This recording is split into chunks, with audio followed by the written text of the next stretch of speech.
And at the height of my success was also the height of my misery. So I said, wait a second, this is crazy.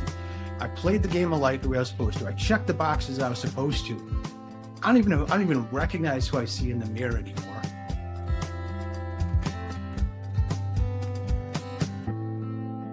Conversations for change, because the world is ready.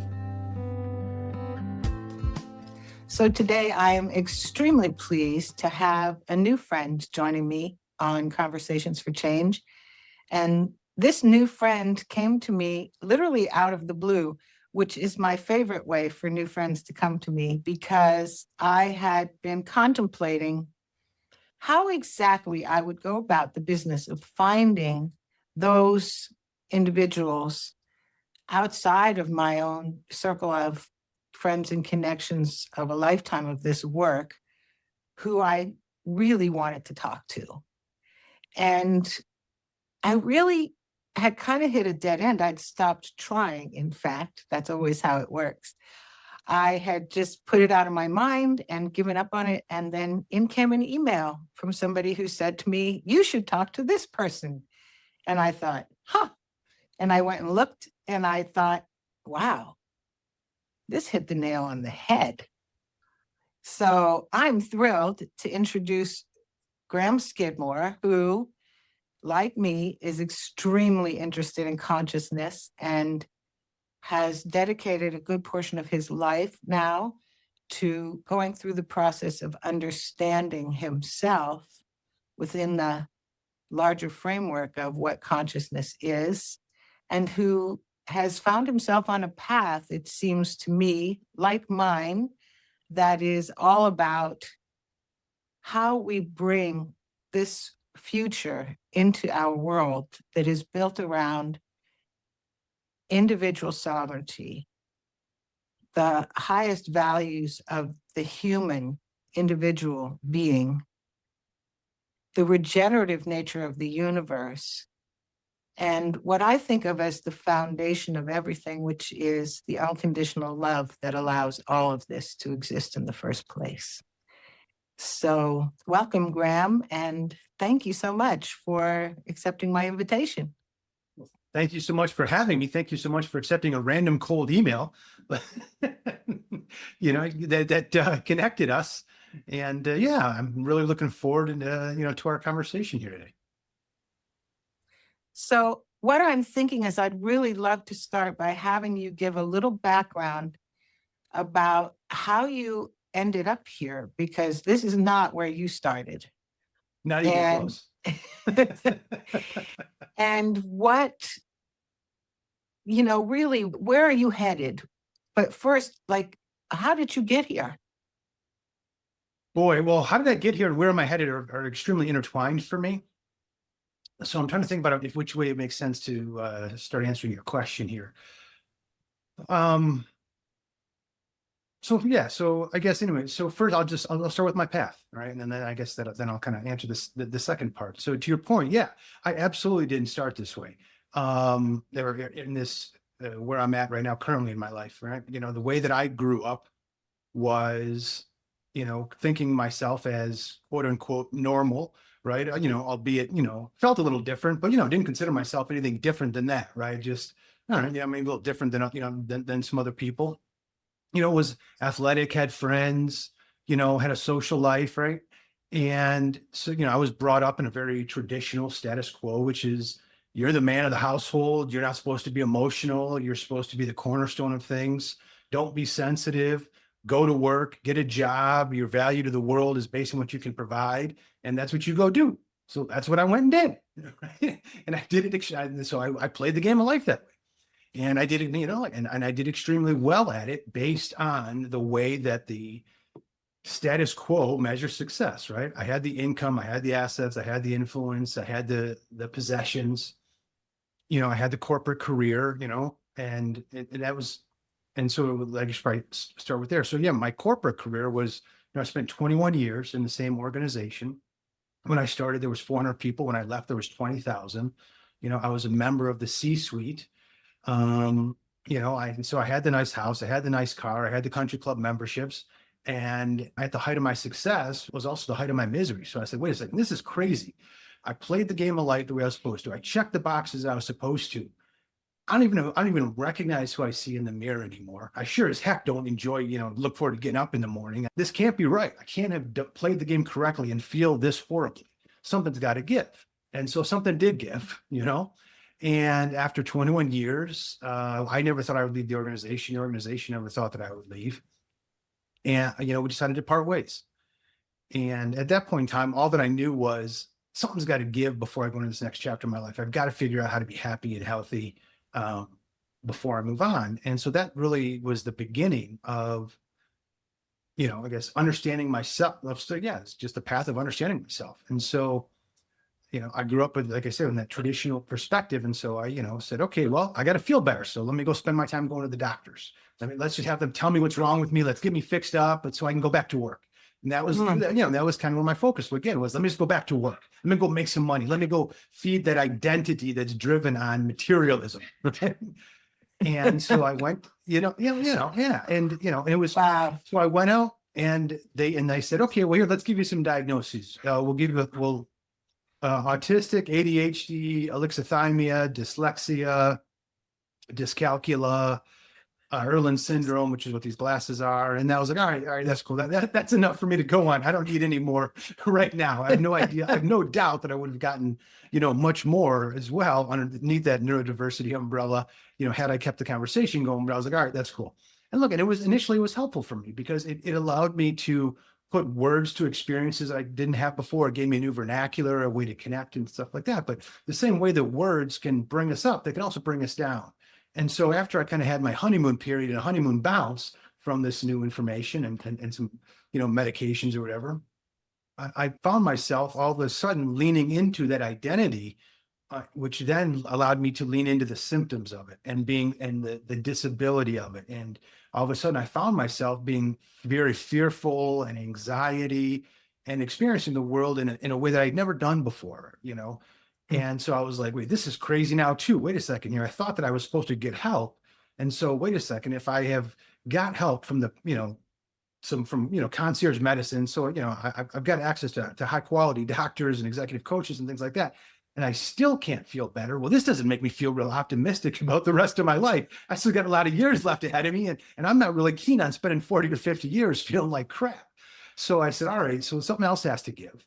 A friend of mine, Sunshine, who I had worked with in corporate, we crossed paths again. And she was like, hey, you realize that you're actually like really psychic and spiritually gifted and all these other things. And you should probably explore that, right? And I was like, what are you talking about? You're crazy. That's nuts, blah, blah, blah, right? And the way that I understood that topic was through, pop culture, sci-fi, comic books, things like that. So it was very sensationalized, very different than, the way I experience it, right?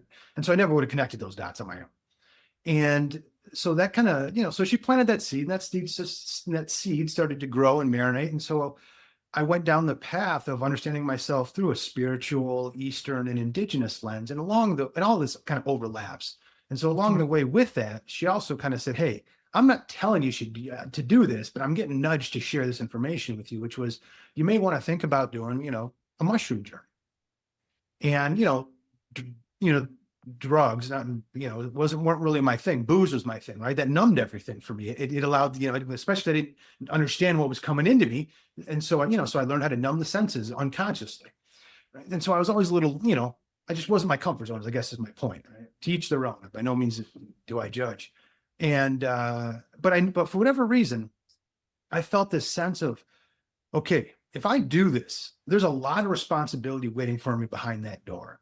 And so it took me about 6 months between the time of her planting that seed and before I was like, okay, I'm ready to accept the responsibility that's on the other side of this. And then I went and going through it. So I spent the next, I call it 7 years, the last 7 years now, 8 years, understanding myself through that Western, Eastern, indigenous, and spiritual lenses, and re-understanding my wiring, my journey, my purpose in life, my gifts, my abilities, take your pick, how you want to think about it, to peel. And then, and obviously there was a lot of healing that went along the way, right? Peeling away the guilt, shame, fear, trauma, anxiety, kind conditioning, right? That all of those things that were sitting on top of me that inhibited my ability to be my genuine and authentic self, to remember who that was, to connect with my higher self, to tap into the consciousness, things of that nature. And so that's really what I've spent all my last 7 or 8 years doing, and going through that was, that was my job. I didn't do anything else. And Yeah. so So that's a big enough job. Trust me. yeah, but believe me, yeah, it was way, apparently, it was a way big job. And so, one of the things that I understood was that, and going through this to then answer the second part of your question, which was, where am I going from here, is that, in the Western lens, it teaches us that if something doesn't go the way you want it to, or if you deal with adversity or challenges, you made a mistake. You did something wrong. There is fault. There is blame. Essentially, an unproductive space to live in. And so, what I recognized was that all of these things that I went through were specifically so that I could build bridges through firsthand experience later on in life to help others, right? That were similar, that were like, hey, I didn't understand my physiology. I just knew that something didn't make sense, or that traditional one size fits all medicine wasn't fully working for me. I wasn't able to achieve the quality of life that I wanted to. And so now, by me being able to walk through that, saying, hey, yeah, that's right, I understood myself that way too. Now I understood myself this way. I can use those experiences to help others. And so that's where a lot of, so I understood that and which was, again, as part of that healing, was instead of looking back at my life and saying, oh my gosh, I made all of these mistakes. Boy, would I like to go back and change it, knowing what I know now. Instead, I absolutely embrace and am grateful for everything I have and have gone through, the good, the bad, and the ugly. And I believe there's plenty of the bad and the ugly. Because that's what I needed to do. That's what I signed up for. That's part of the living and learning adventure I created for myself before I incarnated, as as part of my service to the planet and its inhabitants. As we go through this this next chapter, this evolutionary process here. And so obviously, when you can go back and look at your experiences and no longer see them as mistakes, but as, wow, that's actually pretty cool that I was able to go through that, learn through that, so that I can help others. And so now I've, just kind of started talking about that. And I've spent the last probably 6 months starting to tiptoe a little bit and just starting to talk a little bit more about my path, because, look, I've been in my own way. I'll fully acknowledge that, right? But I had to be comfortable going from kind of corporate Graham to spiritual Graham, and out there, dipping my toe, first dipping the toe in, then the foot in, then the leg in, right? And now I'm ready to just, do the full immersion and get out there and start talking about everything. And, and so we're just kind of kicking that off here, frankly, kind of with our conversation today. Yeah, absolutely. I've started to talk about that. So yeah, and it's interesting to me. I want to touch on a couple of things you said, because I think they're really critical to the whole understanding.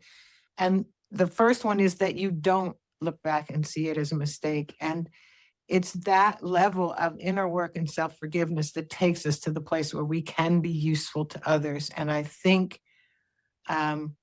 speaking for myself, I'm a lot further along in my journey than you are in yours. And it took me longer to get here.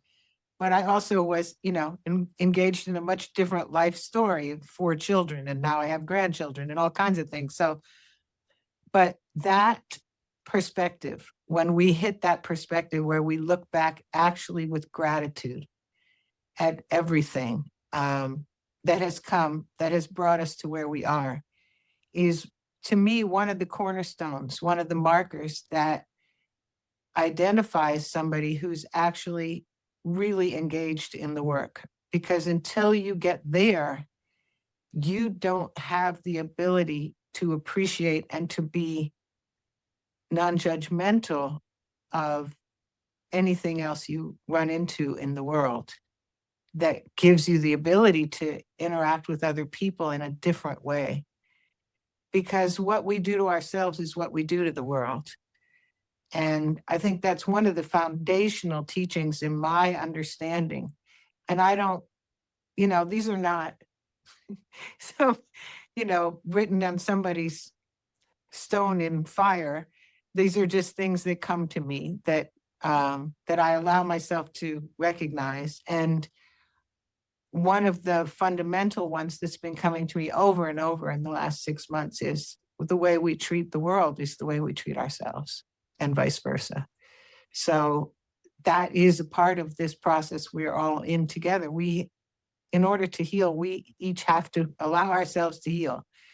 And that recognition that there's nothing that I'm sorry about, there's nothing that I regret, there's nothing that I feel shame about or guilt about, because I understand that each part of that was the teaching I needed in that moment to become aware.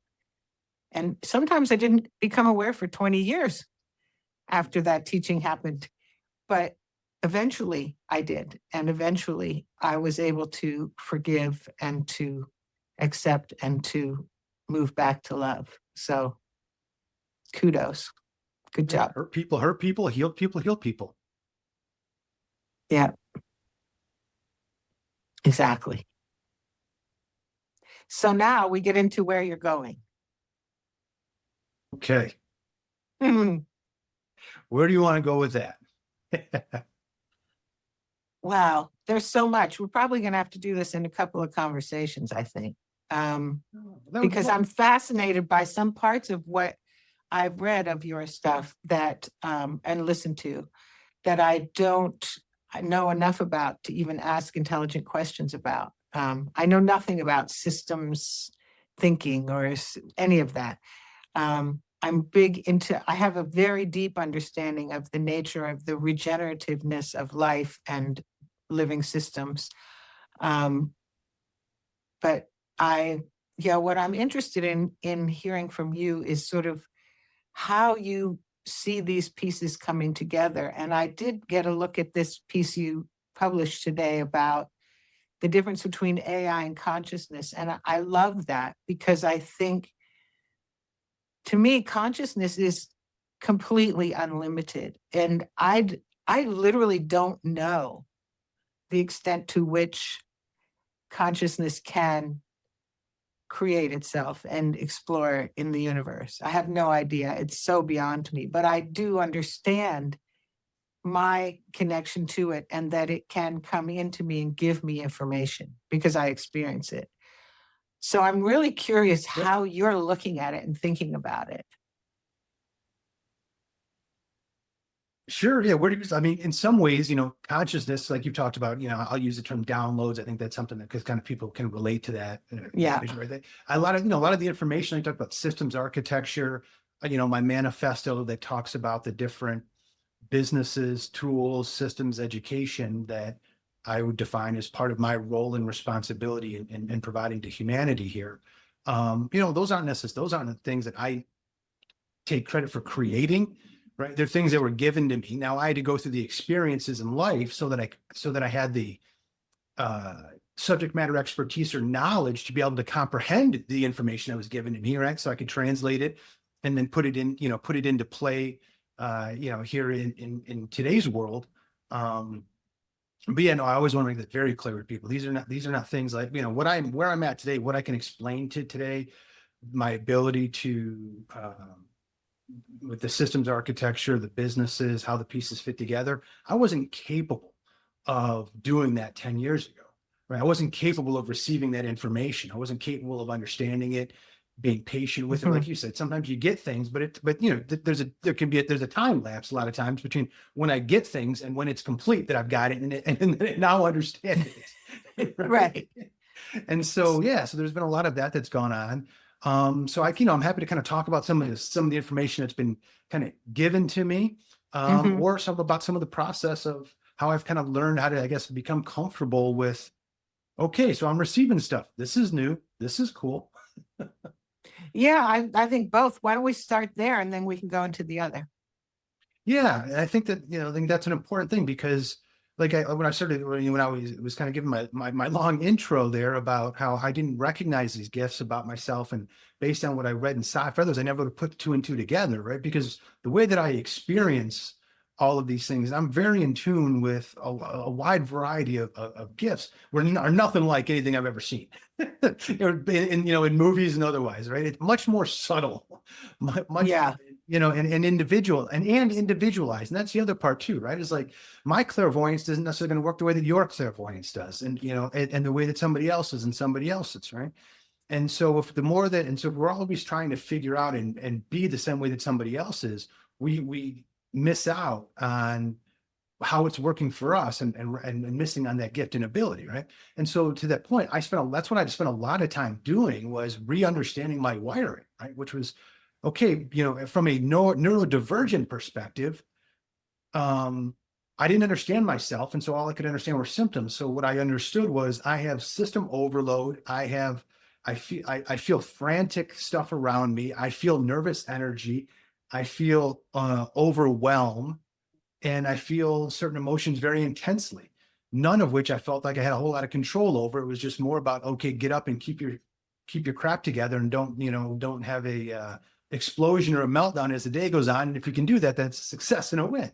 Well, that then, as I understood my wiring, right, then I started to realize, holy cow, information is all around me in all of these energies. And I'm like this giant radio antenna picking up on all of it. But unfortunately, unlike my car radio where I can just turn the dial and dial into a new station, I was missing that part that allowed me to hone in on a station. So it was constant overload and static. And so I had to learn how to fix my radio so that I could dial in station by station to make it meaningful information and meaningful connection with things around me.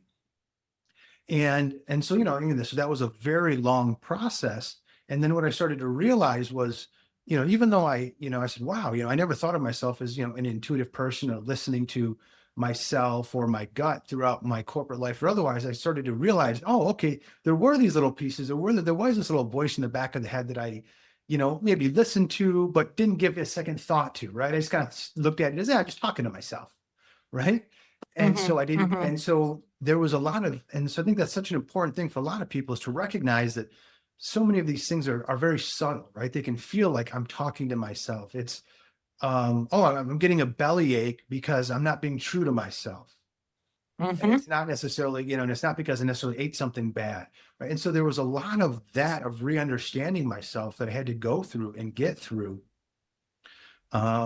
before I could start to make sense out of all this stuff, right? And then the next part, right, as is going, okay, I can cognitively wrap my head around this is what's happening, but now I need to feel it, right? Now I need to really believe it in order to embody it and experience it and make it part of my, natural state of things coming through. So also, so that it's not overwhelming. And so that was also then an interesting thing, was recognizing, wow, okay, I'm getting a lot of downloads of information. And so now I learned how to recognize when it was, whether it be, my higher self, source, et cetera, et cetera. Admittedly, I didn't always spend a whole lot of time trying to label where stuff was coming from. I just more focused on, look, is it loving? Is it in the highest good of me? Is it in service to others? And as long as it is, then look, I got enough other stuff to worry about. I'm not going to try to place a label on source and things. Right?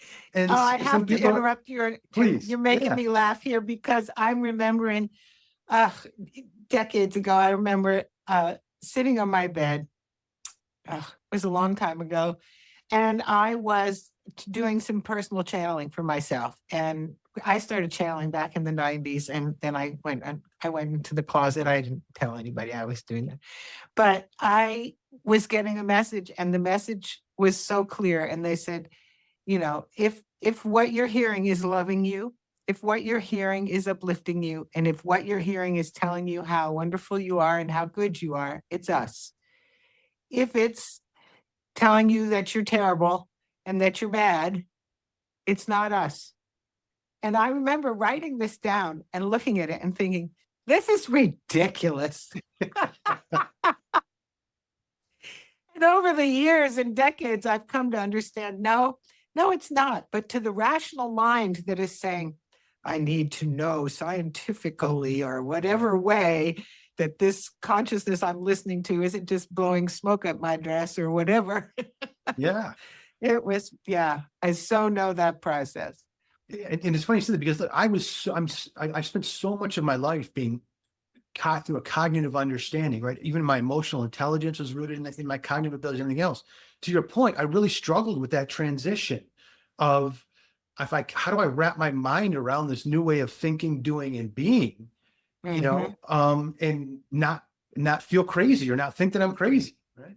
And it's a serious challenge. And I think people need to acknowledge that and admit it and kind of face it, because you know, there's another expression out there in the world that is absolutely relevant that people need to be aware of is possible. And they say, gone with the pixies.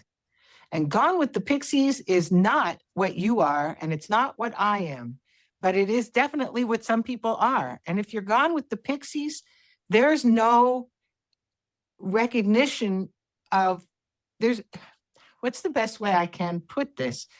There's actually no real anymore, any real direct connection to the reality that you're actually in.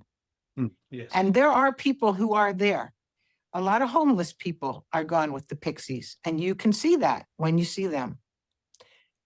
They're talking to somebody, and it's not that they aren't talking to somebody who's real, who's Right. there with them. A lot of times they do have guides who are helping them, but they cannot be of service and of use to this time space because they don't have a relationship to it anymore.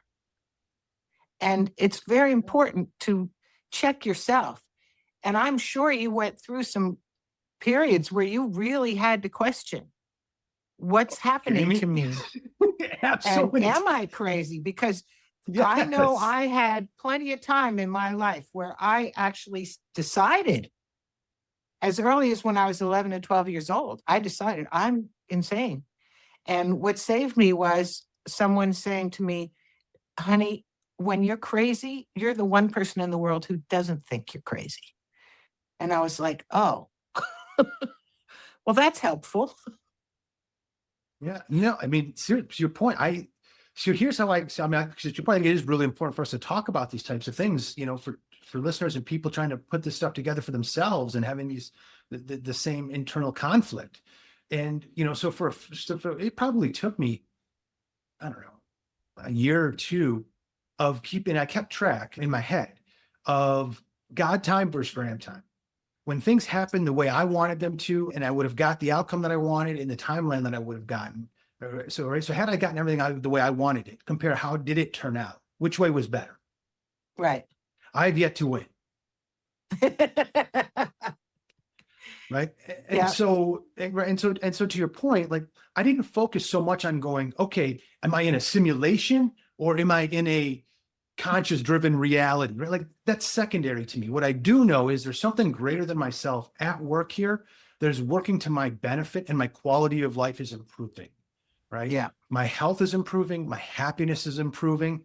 Again, I don't understand it fully, but I do understand that like 200 to 0 is statistically significant and meaningful. And so I can't ignore that.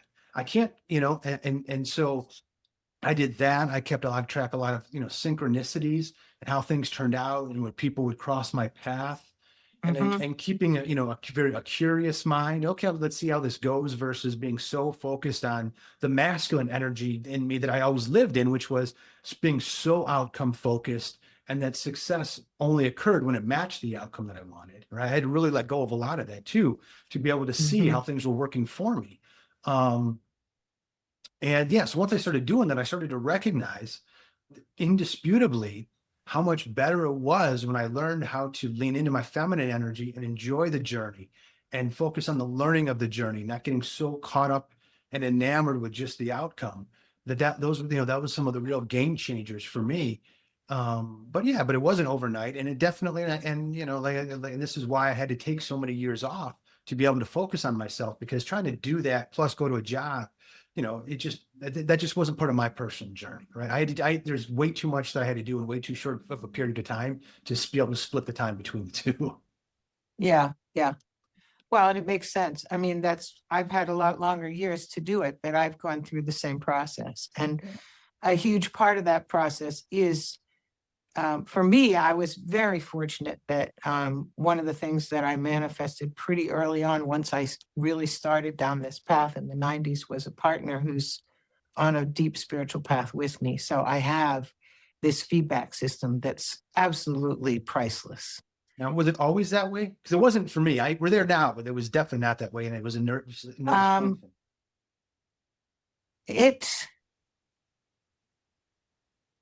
It took a little while, but actually it took us both a little while. to really get there as to where we are now. I mean, yeah, that took time. But I would say from the very beginning, it began that way. Because we actually met on a mailing list for SethWorks, which was people talking about the nature of consciousness. Yeah. And it was through that experience and how we came together that was really a confirmation for both of us that came from neither of us looking for it and both of us finding it at the same moment and just being absolutely blown away by it. And it was terrifying. It was absolutely terrifying because we knew the minute that we saw each other in person for the first time that this was it. And we adored each other. And it was, and I had 4 kids and a dog and no house. And and you know, he was getting his doctorate. I mean, it was a crazy, crazy, crazy time. And we broke every single rule in the book about how we had already decided it was going to go down. I mean, we were like, you know, we're not going to do this or this or this or this. And then we did this. It was just, okay. Yeah, it was, you know, absolutely trial by fire, but we made it. So Oh, that sounds amazing. yeah, it was. But that, I think that helps a lot, to have another human being Yeah. that you can, that whether it's just a very good friend or a confidant, but somebody, because sometimes I feel like if you don't have that, it's very difficult to push reality and see what is real. Have I lost my mind? That kind of thing. But eventually also yeah. No, I didn't mean to interrupt you. Please continue. Well, I was just going to say also the other side of that is that as you go through the process, it's shown to you. You just can't, as I say to my friends all the time, you just can't make this shit up. Yeah. You know, and when that starts happening consistently, it's like, okay, I get it. I'm yours. Yeah. Do you mind if I share my story? Mine was a little different. And since we're kind of around that theme of, you know, seems like helping people to recognize these things for themselves. Cool thing. Thank you. I appreciate it. You know, I just kind of came up on some other podcasts of mine too, where people were, you know, were curious about it because their partner and them were not on the same page about this stuff. And so they were like, well, how did you navigate that? Because to your point, not just pushing the boundaries of reality, but you can't be your genuine and authentic self if you're having to put some masks back on the minute you get home. Right. Or it's just, it's impossible to get to where you got to get to, you know, when wearing masks. And so, yeah, so for me, when I met my partner, Jamie, you know, she was a very, I don't know, traditional Christian, you know, and I was, you know, there was no church part of me whatsoever. It was, you know, I never even gave thoughts to, you know, kind of religion or spirituality and those types of things growing up. But she was also, you know, very accepting. You do you, I do me. And as long as you don't, you know, you don't try to impose on each other, and cool, differences are cool. It's how we learn, whatever else. And so that's kind of how we did things, right? We were so polar opposites in so many ways. And then along the way of, you know, then after, and I never really talked to her about my spiritual awakening because, you know, I was just, frankly, I was trying to figure it out for myself and in my own head. And right to your point, am I crazy? Am I not crazy? I'm not ready to bring somebody into the circus quite yet, you know? Yeah, exactly. Yeah. And so it was about, but I think it was, was it around a year or 18 months into this, you know, things had been changing a lot for me. And I was like, wow, this is getting harder and harder to put on these masks. And I'm recognizing how putting on these masks is affecting me and not making me feel so as good and enjoying it, et cetera, et cetera. And so I'm like, what am I going to do? Because, you know, in the traditional Christian world, you start talking about psychism or channeling and all the other stuff. You know, this is not going to go good. No, right? This is not going to be a good thing. No. And so I'm like, man, this is a great girl. I just, what am I going to do? What do I do? And, you know, and I knew, you know, I wasn't going to push it, but then all of a sudden, you know, and I definitely didn't push it. But one day I was in the shower where I get a lot of, I do a lot of meditating there. I get a lot of information in the water. And it came to me to let her know that she's giving away her authority. And it's time to change that. You know, okay, how the heck do I walk out of this and kill her, right? And so I'm like, all right, man, but like, sometimes, when you're like at the bottom where you just are like, I don't know, I give up. I'll try anything because I just don't want to feel this way anymore. Right. It makes you a little more receptive to these situations. Yeah. Right. So I'm like, all right, I got nothing to lose because I'm either going to go crazy keeping this to myself, or I'm going to, my life's going to blow up that way, or I'm going to blow it up by going this way with her. Or there's door number 3, which is, hey, I say something and it has a chance of working out. So let's just hope the door number 3 is what goes on here. And so I went on, I said something to her, and she's like, gets this look. And she's like, come with me. And so we went over into her room, and she opened up the mirror in her bathroom, and written in like red lipstick was the word authority. And so I was like, all right, cool. This is going to make this conversation a heck of a lot easier, because what I also didn't know was that she would, receive messages from source or whatever, God, however but she wouldn't talk to me about it because, early in her life, she ran into her own sets of trauma, when she was open about these types of things. Right. So she had this whole life behind, the kind of spiritual life too behind it that, that she didn't tell me about. And so then that kind of morphed into some other things where I was, where I, identified some of my gifts, shared them with her, and helped her, just through her own some healing and otherwise. And so it was like, wow. So to your point, it's amazing how things will work out if you're willing to listen and allow things to unfold in their own time. Yeah. Yeah. And so all of a sudden that went from like this really scary place to your point, wow, this is so much more enjoyable and easier when you've got somebody you can talk to about this and be open with and honest with. And yes. And especially at home where that's supposed to be your sanctuary, you're supposed to be able to be yourself. For me, it's everything. And I think for both of us, it's become, and it's something that it's the cornerstone of our world together at this point. And we realized it actually, funny enough, at a Dr. Joe week-long retreat, when it was, I don't know, second or third one that we went to. And we realized that they wanted us always to sit apart and talk to other people, interact with others, yada, yada. And so we have been doing that religiously and faithfully as they had asked us to do. And one day we just ended up sitting next to each other. It was just by chance. And he does this whole thing where he asks you to turn to the person next to you and explain what he just taught. And we did it with each other one time, and we just burst out laughing and said, oh my God, where have you been? It's so much better talking to you about this than anybody else, because we were both just at this place and we were so engaged. And a lot of times you'll get somebody, they're engaged or they're just starting to understand it, or they don't understand it. And it's fun to help them understand it, but it's so much juicier to be at the place with somebody who's at the level you're at and interact in a way where you take each other to a next higher level, right?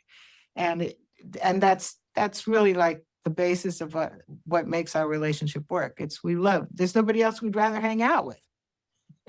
So oh yeah, I mean, being able to talk to somebody else and go, hey, I'm trying to figure this out. Would you mind asking this question for me and seeing if you get, and seeing what comes back to you? yeah, it's incredible. Thank you for letting me share that story. I think it's just, it's so important for people getting started to recognize that isn't that same way with everybody, right? Not everybody's journey is going to result in them having that kind of enlightenment with another person. For others, some of that enlightenment means that they need to leave the relationship, right? And in order to do that, and I think that, that neither one of those paths are easy paths, putting yourself out there and being, so super vulnerable, but it is the path, right? And it is, and we got to remember, we created our own journeys before we incarnated. It's not like somebody else did this to us, right? And now we're just trying to figure out how to go along. No, we're just trying to get aligned with what we said we wanted to live and learn and be of service for. And so we got to, just work in alignment with that and got to trust. And to that point, the more that we trust and the more that we see that things work out, the easier it is to keep going on that trust path. And so, that for some people, that means they don't have that relationship. They find it other ways and they stay in a relationship that doesn't give them that in that regard. And that's the whole thing. Every single person gets to choose. Every single individual has their own path. So just so happens for us, it worked out this way. And we're probably both really super grateful. I know I am, but it doesn't mean I had that's zero everybody desire else. to, it would have wrecked me. If it had Yeah. gone the other way, it would have been a very traumatic and emotional situation for me, without a doubt. Yeah. Yeah. So now that we've established that we're not crazy and we're working on how we interact with this information and take it where it's wanting us to go, right? That's really, I think that's the next thing that happens in the path and in this experience. As you develop more and more of your own understanding of who you are and what you're here to do, there's something calling you. Yeah. And you can feel it. Yeah. Yeah, it's definitely something that has to be experienced. Mm-hmm. So now you're being called. Where are you going? So at this point, yeah. So where am I going? That's an interesting question. I don't know that I fully know, right? Because I'm I don't. adaptable, right? To whichever, if the universe says the wind's going this way, you go blow this way. Now you're just going to go this way. So I kind of go, okay, I go with the wind in that respect. But what I've done up to this point in time, so I'm not giving a wishy-washy or non-answer here, is what I have understood is, look, I needed to put the pieces on the table so that I had the support system that I needed to do whatever work I needed to do based on which way the wind told me to go, right? So up to this point in time, I've been putting, education out there. I haven't necessarily been marketing and I haven't been talking about it, right? I've just been quietly putting it out there between my video series, which is I Didn't Come With an Owner's Manual, and then my podcast, which is Understanding the Science of You. And those two things are focused on understanding life through the lens of consciousness being the base of reality and being a being of consciousness versus a conscious being. And understanding life through that as a living and learning adventure, right? As a type of classroom. And so that's what those two pieces are focused on. And then also, being able to create, being able to provide systems to support the change that the earth is going through. And so one of those is health and wellness, right? And so for us, that's the Harmony Health Institute. And being focused on providing what would you call it, a healthcare ecosystem focused on those that possess more than the traditional five senses so that they can get the care that they need to be able to heal and realize their potential. And so there's the education, the tools, and the systems. And then we also provide a healthcare network of healthcare professionals, both traditional and non-traditional, that honors the concepts of a being of consciousness here, having a living and learning adventure. We all have our own individualized physiologies. We're all here to learn our own different ways, and we're not all here to learn the same things. And so having, instead of a healthcare practitioner that you go to that says, okay, here's, you're going to come to me, this is what I need you to go do. It's no, okay, let's talk about your journey and how I can support you on your journey. Right. Being able to connect that network. And then also as a part of that, to be able to create the systemic change is showing how to provide that individualized care in a way that's scalable for the wellness of others, for other healthcare practitioners or health and wellness systems, that want to adopt that, as well as also providing credibility to the broadness of the human, of what it means to be a normal human. Right.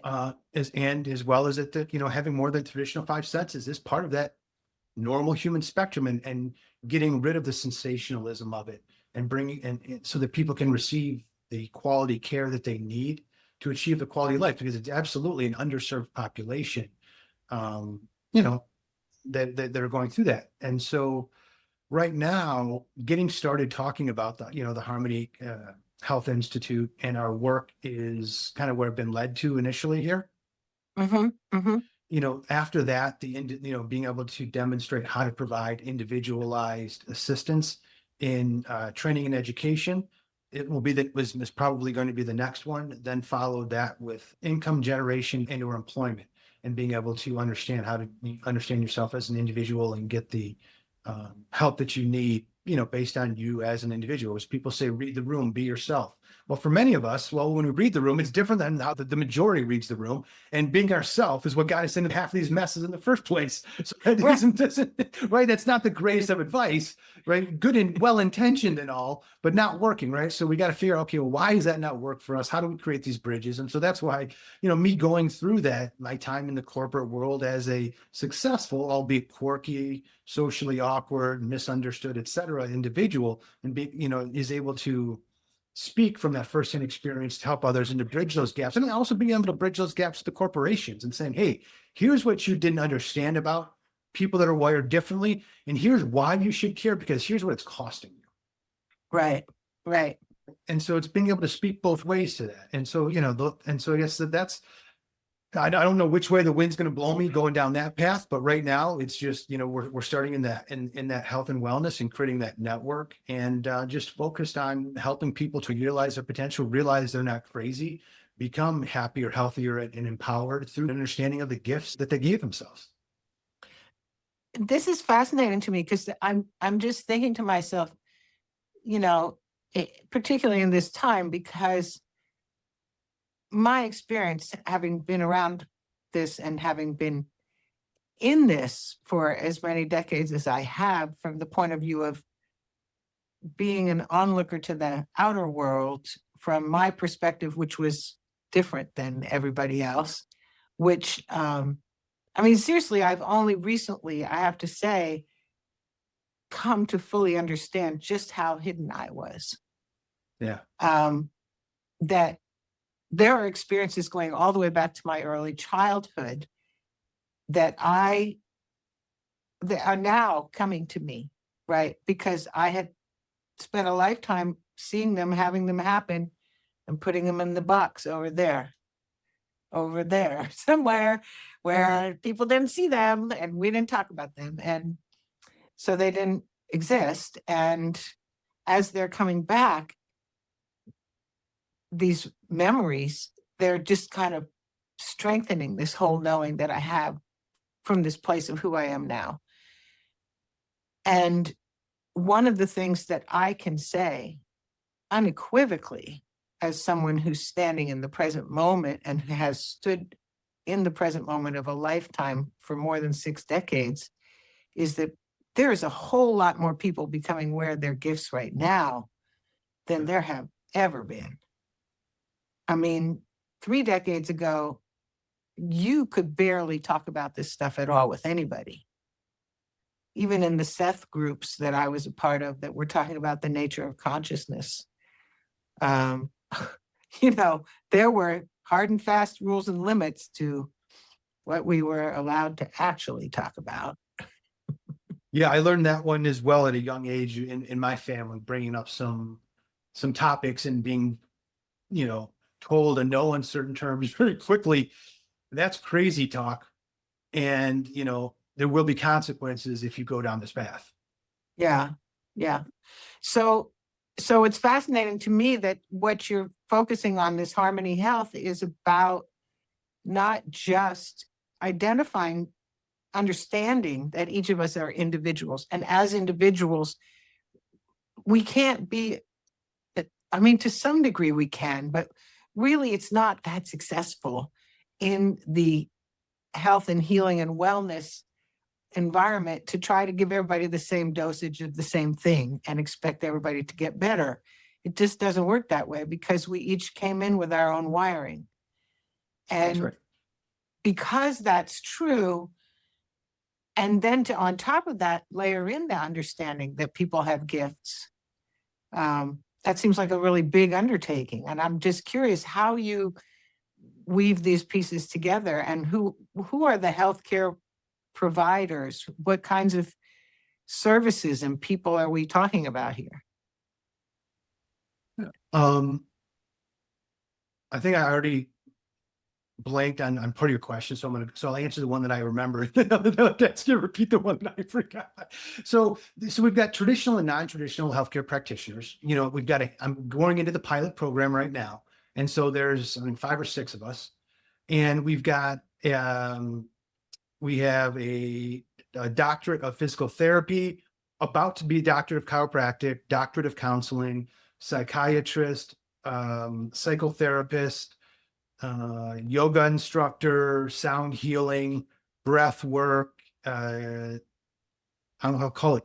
I don't want to call it energy teaching, energy healing. I won't call it human design because she'd kill me, but she refers to it as the four worlds. But I just say human design because that's something that most people can kind of relate to. Right. And But you're not talking specifically about that process called human design. That's no, we just call it not coaching, but like human development is we kind of put in a lot of stuff underneath that human development. And there's also understanding your gifts and abilities, addiction. What else do I think? There might be a couple more. Then there's a handful more, right? But essentially that's what we're starting out with. And it's a self-guided journey, right? So it's not so when somebody comes in, where we focus with, hey, what do you want to be able to do in your life that you're not able to do today? What is it that you think's holding you back? What's worked for you in the past? What hasn't worked for you? And where do you have interest? And then we have a role called the facilitator, which is just like a middleman, for lack of a better description, or a middle person. And they're somebody who has walked in the shoes or is relatable to the member, so that they can, and then they use that experience to say, hey, based on what you're trying to figure out, here might be some recommendations, and then they work together to put together a plan. Because as opposed to, because we don't say is, hey, here's what you now need, based on what you told me you needed, based on what you just told me, here's what you need to go do. No, what we say is, based on what you told us and what you're looking to try to do, here's the framework for how to figure it out for yourself, right? Because that's really where the empowerment comes from, is knowing yourself, understanding yourself, knowing how to face unknown situations and circumstances and be confident in them. And the only way you can do that is continuing to trust yourself. And so that's what our process is. And so it's a self-guided journey based on where you want to go. Let's figure out what works for you, what doesn't work for you, right? And it's that, and we're just we're essentially helping you to become comfortable getting in alignment with yourself and your journey, whatever that looks like for every single person. And then I think your other question was around, gosh, would you mind? I apologize. Would you mind asking me what the other question was? I'm just thinking back myself. Well, I was sort of asking about what are the modalities that you're offering, and also sort of how you see the system. I think you actually answered them both. Because I was just thinking to myself, there are a lot of people who are now becoming aware that they're not crazy, or if they are crazy, they're persistently crazy. And it's persistently turning out that their craziness is kind of on target. Yeah, so I'll even say productively crazy. Yes, productively crazy. There you go. Yeah. So that's fascinating. And so that's your first sort of arm of what you've come up with of how to be useful in the world. Yeah, that's kind of the first. That's the one of four legs, or one of four pillars for a conscious-based society. Right. Yeah, you don't think small. No, that wasn't my job. That wasn't my responsibility role. And, incarnating with it, it was to be able to create change through leading by example, to demonstrate what's possible.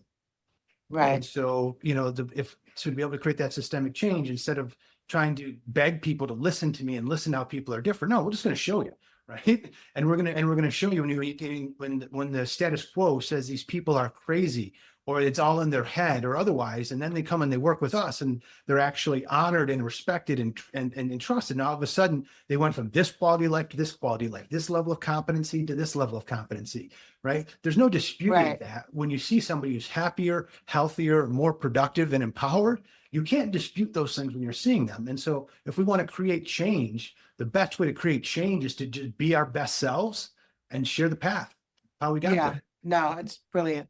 It's brilliant. Yeah. I like it. Well, I can't take credit for it. That's consciousness. Yeah. And consciousness tends to be brilliant. Absolutely, it is. It absolutely. Look, and I think wisdom and intelligence is a spiritual gift that people don't think about as a spiritual gift, and therefore they don't recognize it in themselves as well. It's so funny, yesterday we were listening to Osho yesterday when we were doing errands. And we're listening to the Secrets of the Golden Flower. And it's a section where he's talking about intellect versus intelligence. And that one of the things he says is every human being is born with intelligence. Intelligence is the natural part of every single human being. And it's not the intellect. It's not the part that can analyze and take apart and explain cognitively anything. It's actually the part that is the wisdom that knows. And this is the challenge in our world. And of course, he was speaking, several decades ago and earlier, but he defines it so beautifully when he talks about it, how this is the misconstruct that's gone on, is that people think the intellect is the be all and end all. And actually, the intellect is the problem.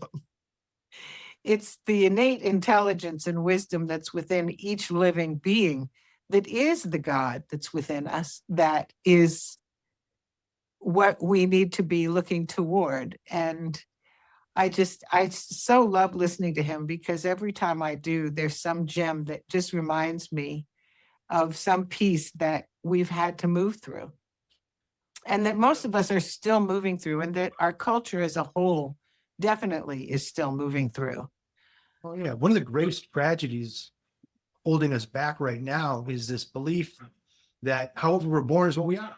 And that's the, some of us just got a little luckier than the others with the DNA lottery, right? Sure, we can all, maybe learn a few more things through memorization, but the ability to actually become more intelligent, the ability to actually become more, to gain wisdom, the ability to open up gifts and abilities that you didn't necessarily have, right? Those things are not part of of what's considered, normal. And as well as the fact that, having something wrong with us is just part of the human condition. No, it's not. No, it is not. And, No, it is it's not. that contentment with things being broken that prevents us from realizing our potential, right? And this belief that we're just limited to however we were born, and it's just all about biomarkers, and it's just all about DNA, Not to mention holds us that back. Exactly. And not only, but it holds us back because it's a lie. And the That's what reason it it's a is. lie is because we know epigenetics is real. We know that we have the capacity within our own selves to turn on and off genetic markers and responses, and to make things appear and disappear in our own experience, in our physical body. We know this. And one of the things that, to me, is this is a cornerstone of understanding the regenerative nature of life. It's the same argument about where we are as a planet. Oh, we're doomed. The world is going to end. We've destroyed the planet. She's going to die. It's all our fault. We're terrible. We're the worst species that ever was. These are all lies that are being perpetrated against us constantly by a culture that has got some strange other interest going on. And what I know from my own experience, and even here in this place where I live, because we're on 5 acres and we're doing everything regeneratively. And That's awesome. What's happened in the last 14 years on this piece of land is absolutely mind-bending. And what I know is, not only does life have an innate natural drive to live, but it will transform itself continuously until it gets to the next level of whatever is necessary for it to overcome what's going on in the moment, to get back to the business of thriving, not surviving, thriving. And I see it every day. It's phenomenal. And we are beginning to understand this. We're beginning to understand that the consciousness we bring to the earth has the power to heal the land itself. And, that's one of the things I've been thinking about a lot recently, for whatever reason. I think because I've been doing more of it, but just literally the experience of standing on a field with the essence of certain minerals and compounds in your hands, and allowing that to move into the earth around you transforms the nature of the soil. The regenerative movement is just beginning to understand that they can bring living compost and microorganisms into the soil and rebuild the soil, and the soil will regain life and expand, and the biodiversity will explode. One of the things they just did in experiments in the last couple of years showed if you leave the compost in a Johnson-Su bioreactor an extra 6 months longer than the year that they recommend, the amount of new microorganism species quintuples. Wow. Not organisms, species. And they can't tell you where they come from. And I don't think that's registered with anybody. I mean, they know it's true, but I think they all just kind of go, oh, yeah. Evolution. And it's like, this is how consciousness works. And consciousness wants nothing more than to bring life and thriving to everything. So I guess where I was going with that is that I see when we begin to understand that that's not only true of Earth and of all living species and systems, it's this, I just did a podcast on this, and the word is gone out of my head, of course. Anyway, what the word means is a system which is self-regenerating. And what we know in biology and in the biology sciences now is that living ecosystems are all have this epipoiesis is what it is. And we all have this ability within us. And so it's not just the world that can be healed and can heal, and that all living systems can heal, but all living systems includes us. It includes the human being. There is nothing that cannot heal, as Martin Brafman would have said. There's nothing that cannot be healed. And there's nothing that cannot grow into its fullness in the right environment with the right support. Mm-hmm. I mean, to your point, for those that want to see proof that is real, there's enough people out there doing that type of work that have already demonstrated it, right? Mm-hmm.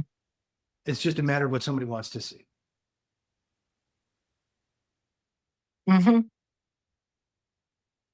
Well, and this is the question that we all have to ask ourselves. That is really the fundamental question about all of us in this now time and space, is what direction are you going? What's your direction of travel?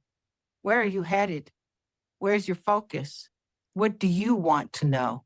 What do you want to think about? What do you want to create in the world?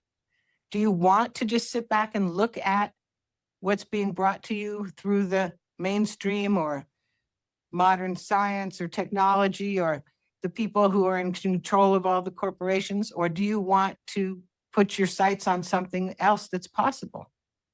Because it's your point of focus that's going to take you wherever you go. The greatest gift, the most power that is given to each human is their ability to create their own reality. Mm-hmm.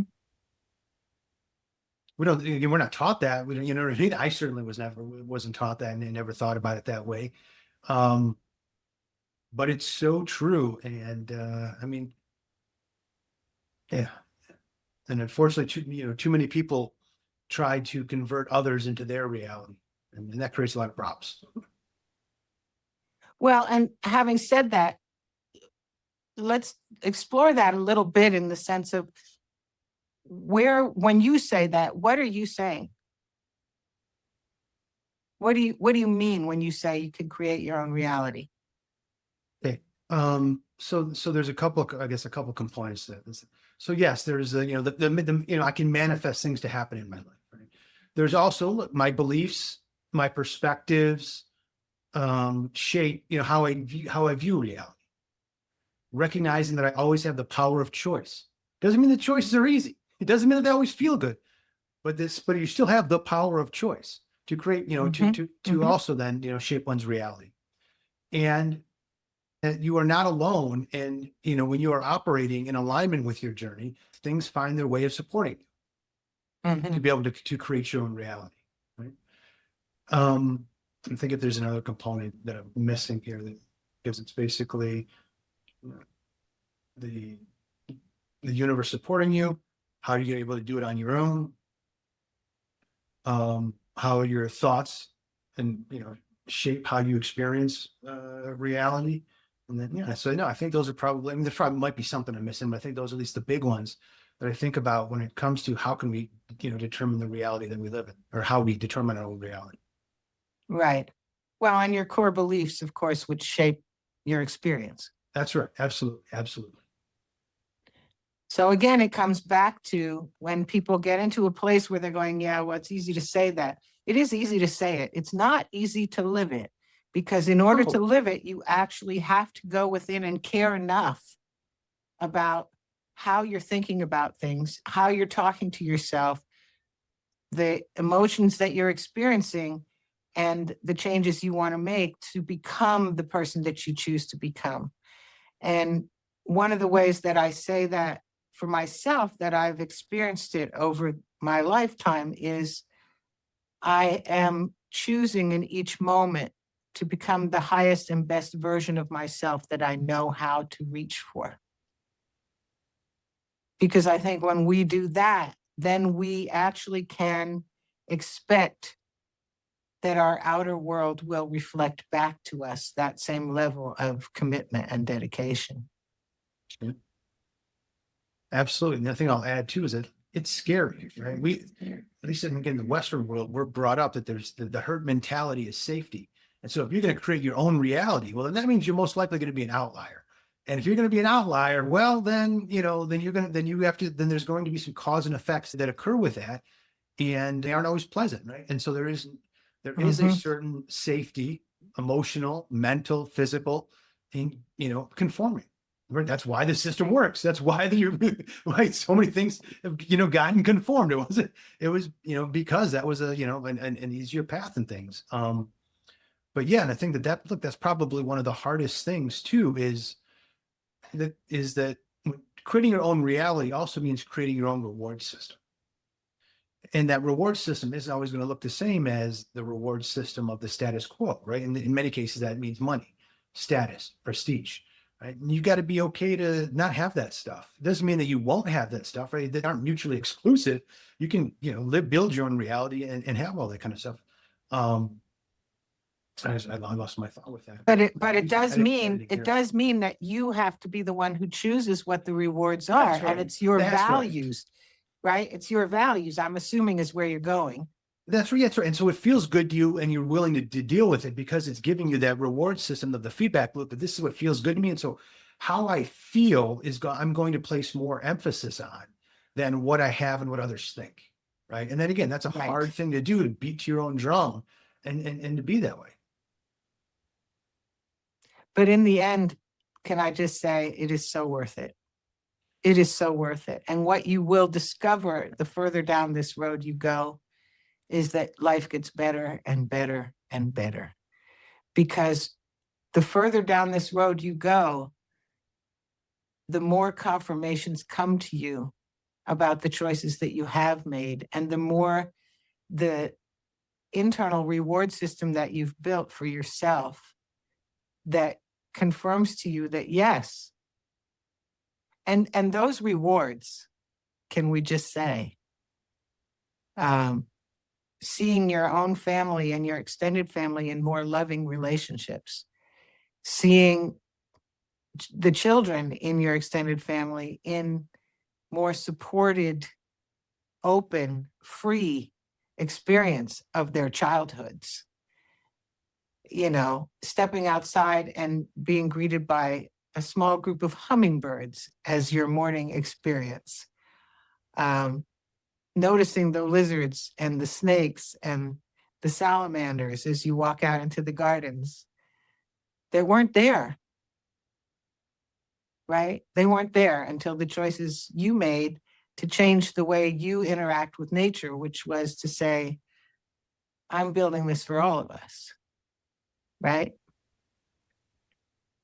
The rewards are priceless. Oh, it's always so fascinating to me how both, I mean, how two people can occupy the same physical space and experience it differently. That's fascinating. But what I've always found is extremely fascinating is how I can occupy the same space, but based on my belief systems, experience it totally differently because nothing else around me changed, right? Just the belief systems in which I did it. And to your point about, the priceless, how priceless and enjoyable it is, right?